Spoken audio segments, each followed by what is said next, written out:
Hey everybody, so I've made a couple notes here and I'm showing you the book for that reason so that you can see the things that I'm emphasizing in each chapter, but don't let it detract from the other material in the textbook.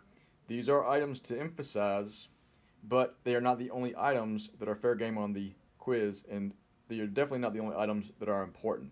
And again, I want to emphasize these points so that you can bring them to class and then we can elaborate on them and discuss them on in a more practical sense and how they matter to the real world. So, as far as part one on obesity, I'm going to walk through a couple of the first pages, and then I'll end and I'll go to part two, and then we'll move on to make a second set of videos for type 2 diabetes. So, as you can see in the first page of your obesity chapter, or on metabolic disorders, it's very important to be able to classify obesity.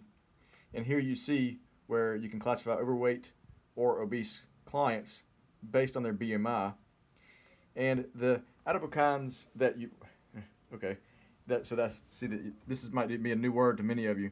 Adipokines, how I normally call it. Now these are important hormone-like factors that show up in those who are obese, and may be a very important thing to consider when we're looking at the pathology of it.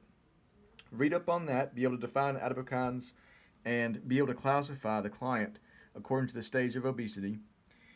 Also, on the next page, you'll see a key point here, and if underlined is linked with. Just because saturated fats and trans fats and other meats and processed meats and refined sugars and such are linked with something doesn't mean that they necessarily always cause it. They may cause it in some cases and not others, or they may simply just be linked with something else that causes the given metabolic disorder. But either way, these are important things to consider when we're trying to either curb obesity or prevent it.